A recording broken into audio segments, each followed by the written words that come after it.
Hek morë majmun, lirë serbi, e morë majmun, hajvan, serbofil, marrë pa ftyrë, legen mashkull. I mashtru shumë ka investu ushqishin në Kosovë për propagandë kundër Albinit. Komandanta milionera, po në rregull, edhe politika milionera. Ka edhe kriminalista që kanë shtëpia në Vegji. Shefet Teo Mut, tu ju se ty të ka arë fundi. Sot do të flasim pra për linqimin online, siç i dëgjua disa nga komentet që unë i lexova. Kjo është një farë politike gibelcione digjitale.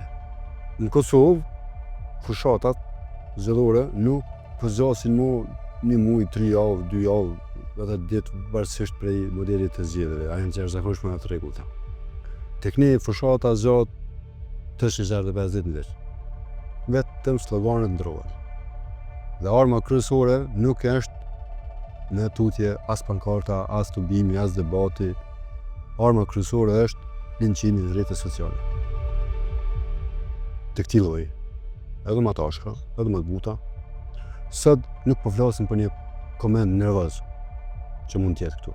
Po flasim për një sistem të tërë, kushdo që del nga vija e partisë, shpallë tradhtar, i shitur, pro-serb, armik i popullit.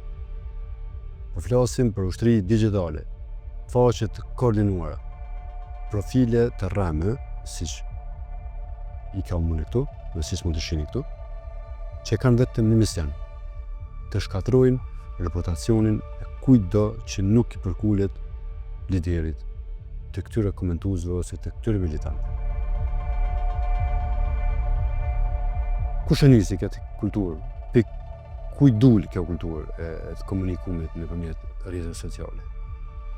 Do të më thënë troqe haptas. Linçimi online nuk e ka shpikur asnjë komentues anonim, siç sot i kemi këtu.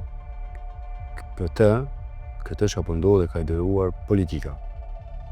Po, edhe partitë, në thojzat vjetrat, e kanë fajin e vetë.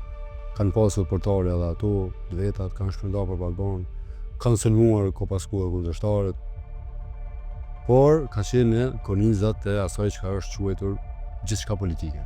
Po një gjë është e qartë për këtë do që i ka syt në ballë.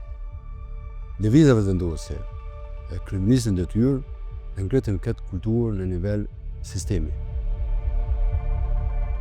Edhe e kuptuan me heret, se sa të gjithë të tjeret, se Facebooku, TikToku, Instagrami, edhe të tjera platforma mund të bëhen ministri të propagandës, pa asnjë ligj, pa asnjë përgjegjësi dhe me pak kosto.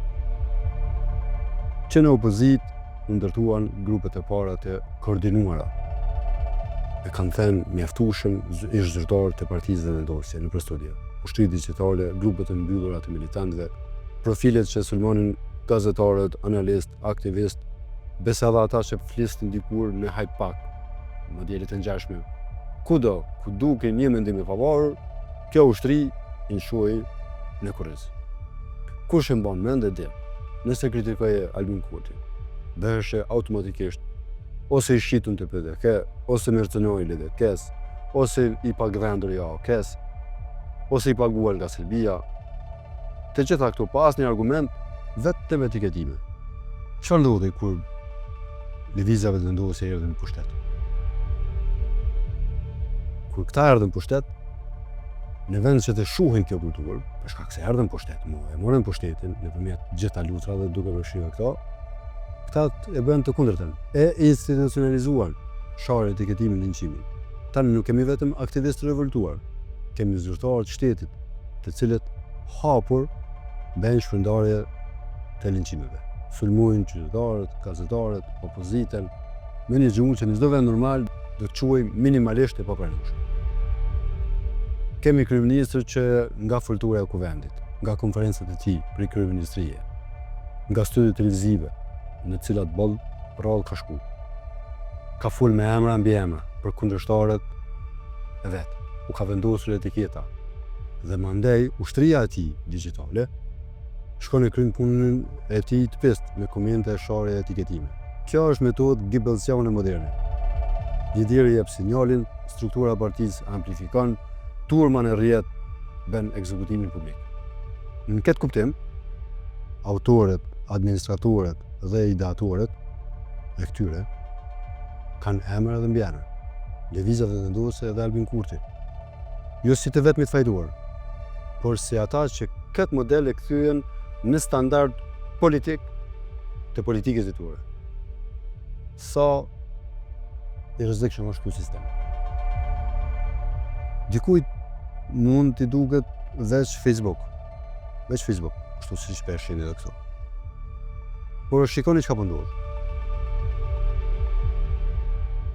Intelektual, gazetar dhe aktivist heqin dorë nga mendimi i lirë, veç mes me u marrë në përgoj edhe në për tastira, edhe në për gishtërinje të këtyre aktivistëve të fejkizum.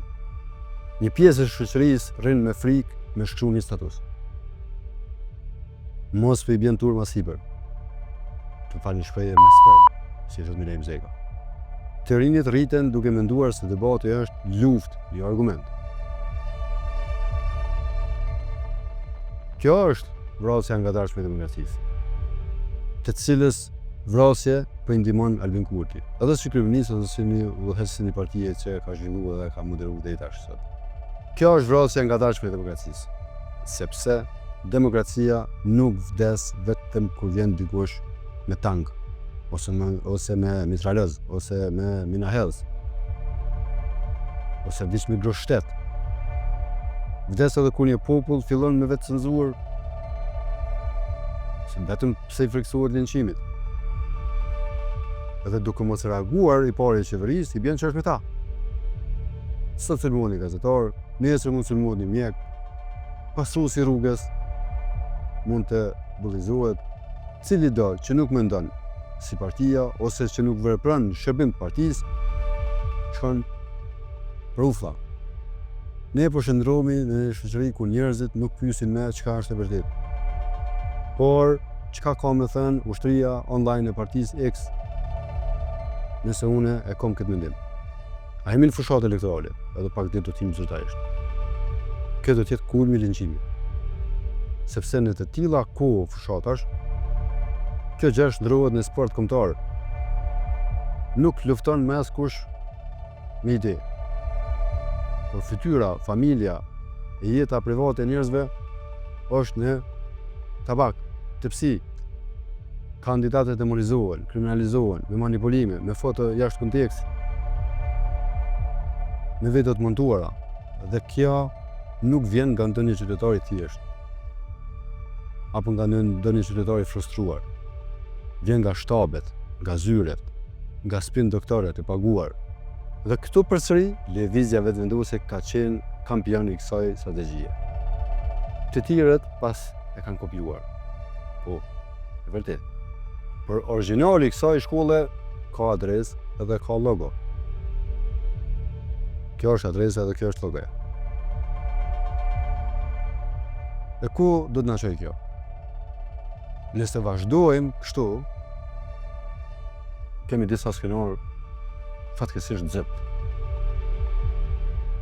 Njerëzit më të mirë të kësaj shoqërie, më të zëtët, do të qëndrojnë larg politikës dhe larg publikës, sepse askush s'do me ja ekspozu familjen deri ndaj kësaj hunde digjitale.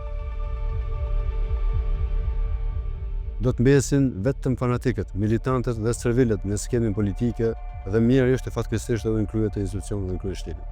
Pra më të këqinit për të udhëhequr në shtet. Dhuna verbale shumë lehtë shndrohet në dhunë fizike. Sepse siç e dëgjuat, Besnik Krasniqin, fake, ja çfarë thotë kjo. Shife ti o mut. Tu ju se ty të ka ardhur fundi. Unë nuk e kuptoj çka ka të thotë rruju. Se ty të ka ardhur fundi. Ti nuk jetë tu e marr për seriozisht, por prej sot rruju se nuk duhet jeta jote çdo minutë e ti vazhdo prapë. Historia e një këtë gjë mirë, sidomos kur propaganda dhe militantizmi, ushtria digjitale e shpall dikë armik të popullit, armik të Albin Kurtit. Se sot më shumë të shpall armik të Albin Kurtit.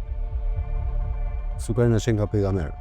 Në fakt, ajo është djalli për shkak se nuk reagon me u bë thirrje militantëve vetë që të mos ndërmarrin të tilla fushata. Çfarë mund të bëjmë ne si shoqëri? Përballë kësaj politike, nuk mjafton vetëm u anku.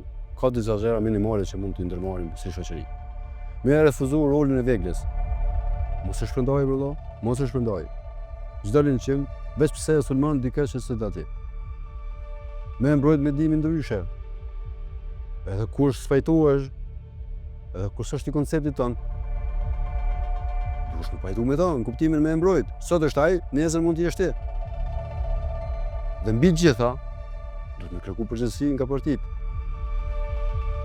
Sidomos, LVV-ja dhe Kurti duhet i bëjnë vetes autokritik, sepse këta kanë ngritur këtë klimë në këtë sistem. Kush e ka ndezë zjarrin? Le ta shuaj i pari. Ndryshe, po ashtu do digjet vetë i pari.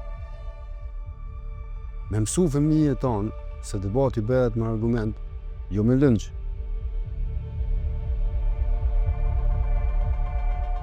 Dhe në fund, se kjo s'ka fund asnjëherë, por në fund të kësaj epizode, unë i dëshiroj të ngrej një pyetje. A duam Kosovën ku friksohesh me fol, apo duam Kosovë ku nuk e friksohesh as kujt për me thënë të vërtetën? Që të mos keq kuptohemi. Nuk kem duke e friksuar as kujt, po flas në kuptimin shoqëror, sepse unë e di anën time. E ti? A e din?